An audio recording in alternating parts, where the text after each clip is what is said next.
धीरे धीरे मानव के बीच में एगो संस्कृति के एगो सभ्यता के विकास भेलै और जे नामकरण भेलै माय मौसी काकी जेठी भाई बहन एकला कृषि के कारण संभव भेलै।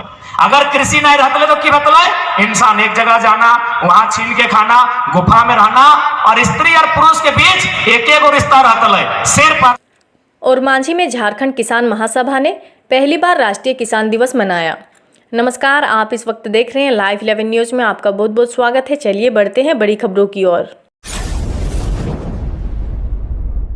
हम खबरें दिखाएंगे आपको देश दुनिया की, राजनीति की, खेल की, क्राइम और मनोरंजन की सभी छोटी बड़ी खबरें। देखते रहिए लाइव 11 न्यूज, सिर्फ लाइव 11 न्यूज।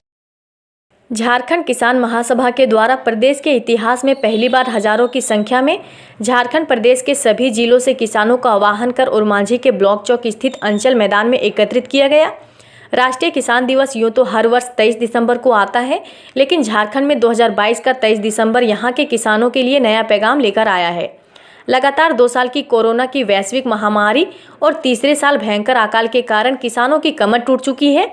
कृषक समुदाय में गहरा रोष है और अपनी कृषि कार्य को छोड़ करके अन्य प्रायोजन कर अपना तथा अपने बच्चों का पेट पालने को मजबूर हैं। इन्हीं नकारात्मकताओं के बीच झारखंड किसान महासभा ने तय किया कि सकारात्मकता की एक नई रोशनी फैलाई जाए और दिन तय किया गया 23 दिसंबर 2022। पहली बार राष्ट्रीय किसान दिवस को सोशल मीडिया में औपचारिकता के तौर पर मनाने के अलावा हजारों की संख्या में किसान उरमांझी के ब्लॉक चौक में एकत्रित हुए और धूमधाम से राष्ट्रीय किसान दिवस मनाया गया। राष्ट्रीय किसान दिवस के दिन झारखंड प्रदेश के किसानों ने महापंचायत भी लगाई। मुख्य अतिथि के रूप में मौजूद रहे टाइगर जयराम महतो। उन्होंने कहा कि झारखंड किसान महासभा के द्वारा झारखंड की धरती पर यह ऐतिहासिक पहल है जब किसानों को लेकर किसान दिवस को उत्सव के रूप में मनाया जा रहा है। टाइगर जयराम महतो ने किसानों से आह्वान किया कि यूं तो किसानों की जिंदगी में तकलीफों की कमी नहीं है, इसके बावजूद भी किसान दिवस को झारखंड का सबसे बड़ा उत्सव मनाने के लिए प्रण लेने को कहा तथा प्रदेश के ज़्यादा से ज़्यादा किसान झारखंड किसान महासभा से जुड़े और एक मजबूत स्वतंत्र किसान संगठन बनाए, इसका भी आह्वान किया। आइए सुनते हैं इस संबंध में टाइगर जयराम महतो ने क्या कहा।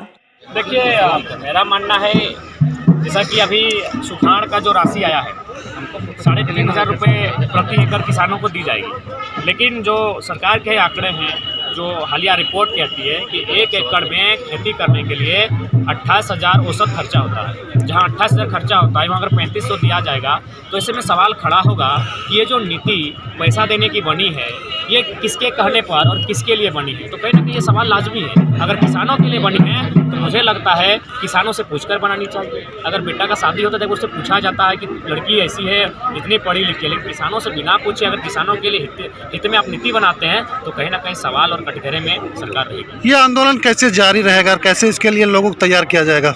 देखिए, जैसा कि पिछले साल भर से आंदोलन चल रहा है। आंदोलन जब आगाज हुआ था तब हम लोग भाषा की बात कर रहे थे, नो एग्जामिनेशन की बात कर रहे थे, युवाओं की बात कर रहे थे, लेकिन जैसे जैसे आंदोलन बढ़ा इसमें किसान भी आएंगे और राज्य के जो भी ज्वलंत मुद्दे हैं जिनसे हमारा राज्य ज्वलित हो रहा है, उन मुद्दों को शांत कैसे हो उन पर हम लोग अपनी राय को सजेस्ट करेंगे और साथ ही साथ लोगों को जागरूक भी करेंगे, क्योंकि लोकतंत्र का अर्थ ही है सरकार में अगर आपको दबाव डालना है तो उसके लिए जनता की जानकारी, जनता की भागीदारी होनी चाहिए। झारखंड में कोई चीज़ भी पाने के लिए अब आंदोलन की ही आवश्यकता पड़ रही है, ऐसे क्यों?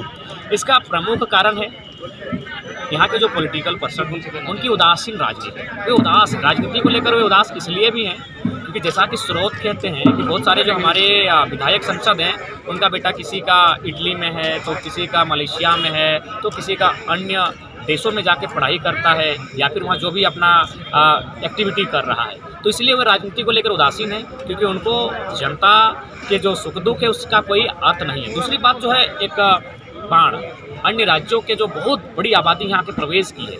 सबसे पहला बात, हम कभी राज्य में भेद की बात नहीं कहें। हमने वही कहा कि जिस प्रकार हमारे लोग तमिलनाडु, तेलंगाना, महाराष्ट्र, गुजरात में मजदूरी करने जाते हैं, कमाते हैं, फिर वापस अपने राज्यों में आकर अपना घर, अपने परिवार को विकसित करते हैं, ये नियम पूरे राज्य में होना चाहिए।